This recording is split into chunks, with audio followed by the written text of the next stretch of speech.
नमस्कार दोस्तों, स्वागत है आपका अपने YouTube channel PS coaching centre में। दोस्तों, यदि आप एक CSC VLE हैं अर्थात कॉमन सर्विस सेंटर संचालक हैं और आप EAN कार्ड यानी ई श्रम कार्ड असंगठित मजदूरों के लिए जो EAN कार्ड आप बना रहे हैं उसके विषय में यदि आपका कोई सवाल है तो यह वीडियो आपके लिए खास है। दोस्तों, बहुत सारे हमारे जो सब्सक्राइबर हैं उन्होंने EAN कार्ड के बारे में और संगठित मजदूर के रजिस्ट्रेशन के बारे में बहुत सारा प्रश्न हमसे किया है कि यह क्या है, इससे क्या फ़ायदे हैं, बहुत सारा इससे रिलेटेड प्रश्न किए हैं। तो आज के वीडियो में हम उन सारे प्रश्नों का जवाब देंगे और आपको क्लियर कर देंगे कि आखिर इसके रजिस्ट्रेशन से क्या फ़ायदे हैं, इसे क्यों रजिस्ट्रेशन करना चाहिए, यह कार्ड क्यों आपके लिए आवश्यक है। यानी आपके सारे प्रश्नों का जवाब इस वीडियो में मिलेगा। यानी असंगठित मजदूरों के रजिस्ट्रेशन से संबंधित जो भी डाउट है आपके अंदर, वो सारे डाउट क्लियर हो जाएंगे इस वीडियो को देखने के बाद। तो आप वीडियो पूरा देखिए और इस कार्ड से संबंधित जो भी डाउट है उसे जरूर क्लियर कर लीजिए। चलिए हम लोग बिना समय गंवाए जान लेते हैं। लेकिन इससे पहले यदि आप इस चैनल पर नए हैं तो आपसे रिक्वेस्ट है कि आप इस चैनल को जरूर सब्सक्राइब कर लें, क्योंकि यहाँ से CSC की पल पल की खबरें मिलती रहती हैं। तो जो भी सरकारी योजना होता है उसके बारे में सबसे पहले आपको जानकारी मिलता है। तो चलिए वीडियो को शुरू करते हैं और जान लेते हैं EAN कार्ड और संगठित मजदूरों के रजिस्ट्रेशन कार्ड से संबंधित सभी डाउट।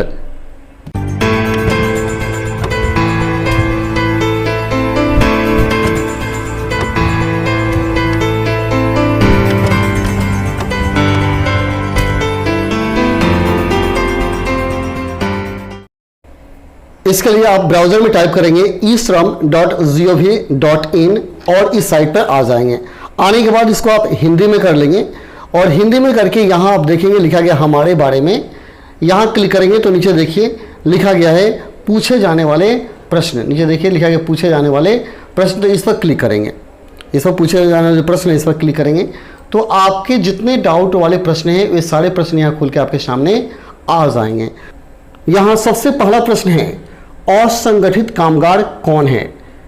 तो देखिए नीचे दिया गया है कोई भी कामगार जो गृह आधारित कामगार, स्वनियोजित कामगार या असंगठित क्षेत्र में कार्यरत वेतनभोगी कामगार है और ISIC या EPFO का सदस्य नहीं है, उसे असंगठित कामगार कहा जाता है।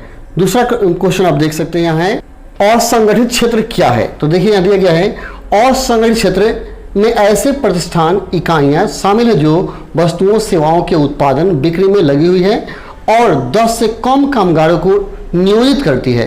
ये इकाइयां ISIC और EPFO के अंतर्गत कवर नहीं है। और तीसरा क्वेश्चन देखिएगा UAN क्या है। यह एक सार्वजनिक खाता संख्या है। यह 12 अंकों की संख्या है जिसे ई श्रम पोर्टल पर पंजीकरण के बाद प्रत्येक असंगठित कामगार को विशिष्ट रूप से प्रदान किया जाएगा। EAN नंबर एक अस्थायी नंबर होगा, अर्थात एक बार प्रदान किए जाने के बाद यह कामगार के लिए अपरिवर्तित रहेगा। अर्थात पूरे जीवन काल में आप ई श्रम कार्ड सिर्फ एक बार ही बनवा पाएंगे। जैसे कि आधार कार्ड आप बनवाते हैं और आधार नंबर मिल जाता है और पूरे जीवन काल में वह आधार नंबर नहीं बदलता है, ठीक वैसे ही ई श्रम कार्ड का जो नंबर होगा वह पूरे जीवन काल में नहीं बदलेगा। चौथा क्वेश्चन है हेल्प डेस्क नंबर इतना से कनेक्ट करने में मैं असमर्थ हूँ, मुझे क्या करना चाहिए। दोस्तों, आप बार बार प्रयास करें, यह नंबर लगता है, कोशिश करें, नंबर लग जाता है तो घबराने की बात नहीं। अगर कनेक्ट नहीं होता है तो आप दोबारा कोशिश करें। पांचवा प्रश्न दिया गया है क्या कोई आय मानदंड है। तो आप याद रखें नीचे दिया गया है असंगठित कामगार के रूप में ई श्रम पर पंजीकरण के लिए कोई आय मानदंड नहीं है, तथापि वह आयकर दाता नहीं होना चाहिए। और छठा क्वेश्चन दिया गया है क्या ई श्रम में पंजीकरण करने के लिए कोई पात्रता मानदंड है। तो आप यहाँ देख लेंगे, यहाँ जैसे क्लिक करेंगे तो ये खुल जाएगा कोई भी कामगार जो असंगठित है और 16 से 59 वर्ष के आयु वर्ग का है ई श्रम पोर्टल पर पंजीकरण के लिए पात्र है। यहाँ कोई विशेष पात्रता की जरूरत नहीं है। सातवां है कामगार को ई श्रम पर पंजीकरण करने के लिए किन आवश्यक दस्तावेज की आवश्यकता होती है। तो यहाँ देखिएगा कामगार द्वारा ई श्रम पोर्टल पर पंजीकरण करने के लिए निम्नलिखित दस्तावेज आवश्यक हैं। आधार संख्या, मोबाइल नंबर, आधार संबद्ध बैंक खाता टिप्पणी। यदि किसी कामगार के पास आधार संबंध मोबाइल नंबर नहीं है तो वह निकटतम सीएससी पर जाकर जा सकता है और बायोमेट्रिक प्रमाणीकरण के माध्यम से पंजीकरण करा सकता है। यदि आपके पास ऐसा नहीं है, आधार से मोबाइल नंबर कनेक्ट नहीं है, तो बायोमेट्रिक के द्वारा भी आप करा सकते हैं। 8वां क्वेश्चन है, एक असंगठित कामगार को क्या लाभ होगा जब वह ई श्रम पोर्टल पर पंजीकरण करेगा।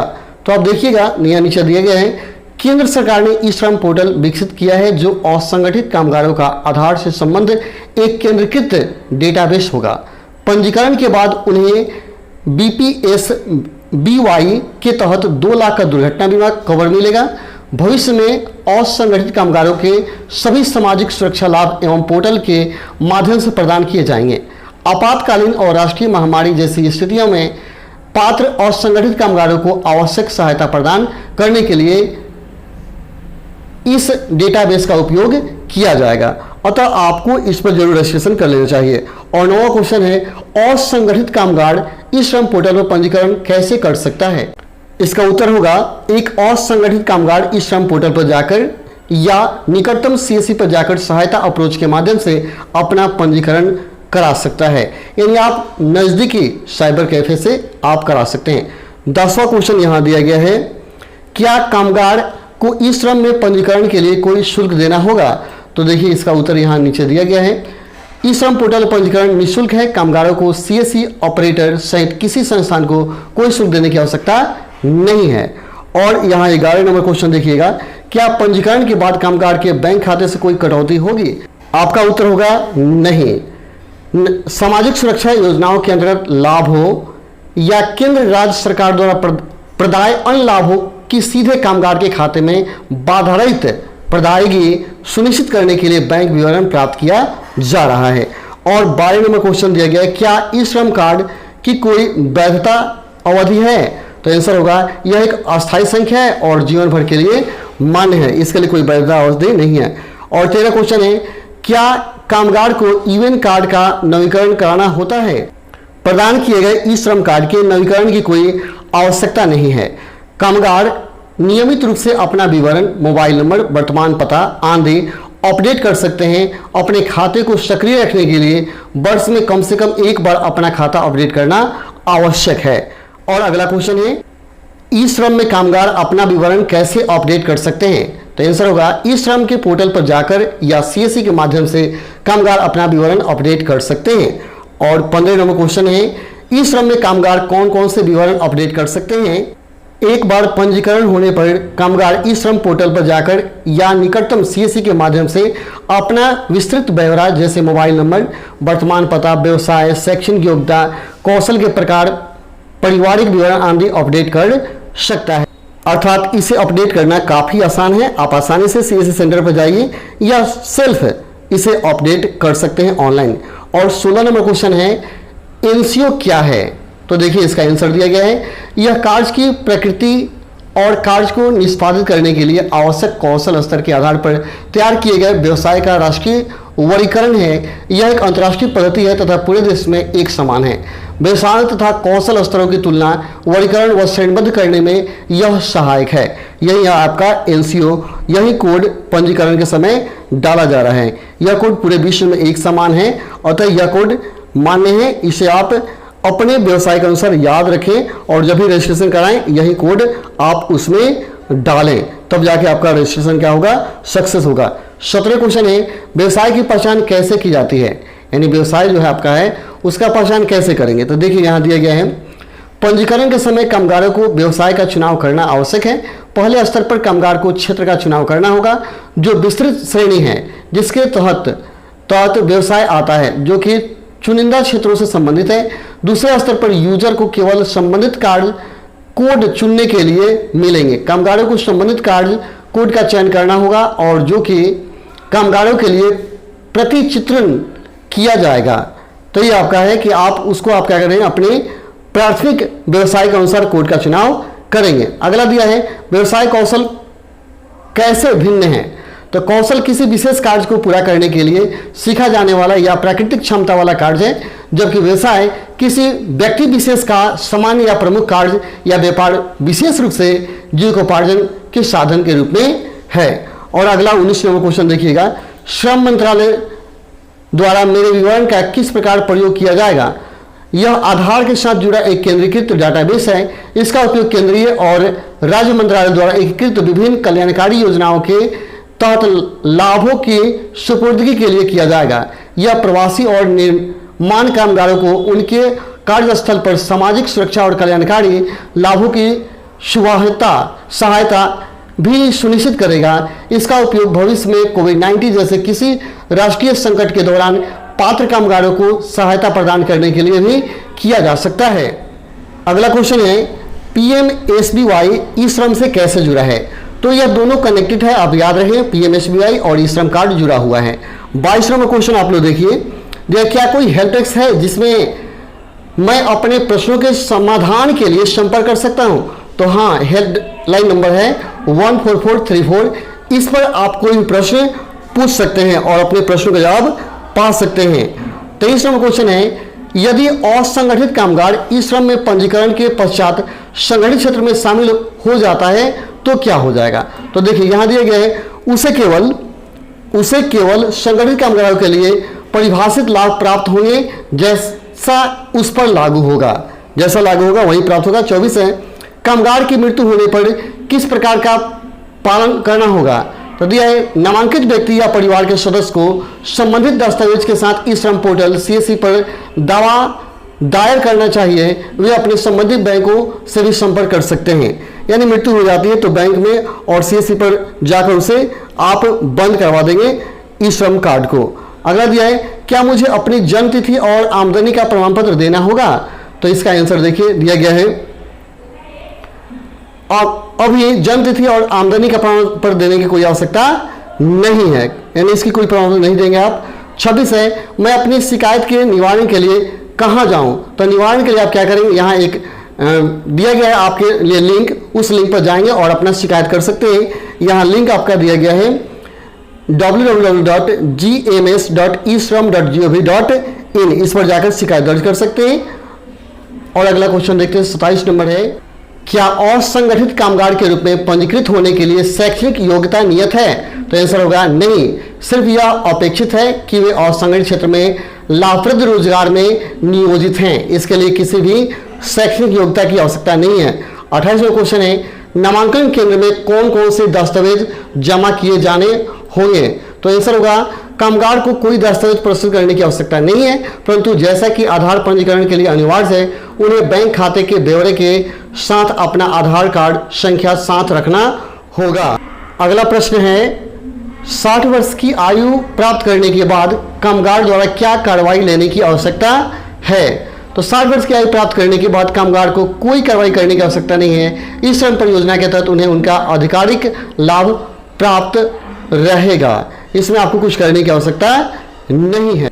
अगला प्रश्न है हेल्प डेस्क शिकायत निवारण तंत्र का संचालन कौन करेगा। तो इसे राष्ट्रीय हेल्प डेस्क इसके लिए बनाया गया है और राज्य कॉल सेंटर तथा हेल्प डेस्क राज्यों द्वारा इसका संचालन किया जाएगा। ये राज्य और केंद्र दोनों के द्वारा इसका कार्य किया जाएगा। अगला क्वेश्चन है क्या एसएमएस की भाषा राज्य की क्षेत्रीय भाषा में है अथवा अंग्रेजी हिंदी में होगी। प्रारंभ में यह हिंदी और अंग्रेजी में होगी, इसके बाद क्षेत्रीय भाषा में भी उपलब्ध कराई जाएगी। अगला क्वेश्चन है क्या पंजीकरण केंद्र का निकटतम स्थान ढूंढने का कोई परस्पर संवादात्मक नक्शा है। जी हाँ, इसके लिए नक्शा दिया गया है, आप इस पर जाकर लिंक पर जाकर ढूंढ सकते हैं। लिंक दिया गया है findmycsc.nic.in, इस लिंक पर जाकर आप ढूंढ सकते हैं। अगला क्वेश्चन है कामगार क्या तस्वीर ई श्रम पोर्टल पर अद्यतन कर सकता है। तो आपका आंसर होगा पंजीकरण के समय तस्वीर आधार सेवाओं से ली जाती है, इसलिए तस्वीर अद्यतन करने का प्रावधान उपलब्ध नहीं है। हालांकि यदि कामगार की तस्वीर आधार में अद्यतन है तो यह ई श्रम पोर्टल में भी दिखाई देगा। यानी अगर आपके आधार पे फोटो है तो ई श्रम पोर्टल पर ऑटोमेटिक यह आ जाएगा, आपको अलग से फोटो अपलोड करने की जरूरत नहीं है। अगला प्रश्न है पेशा क्या है। पेशा क्या है तो किसी व्यक्ति का सामान्य या प्रमुख कार्य या व्यवसाय विशेष रूप से जीविकोपार्जन के साधन के रूप में पेशा कहलाता है।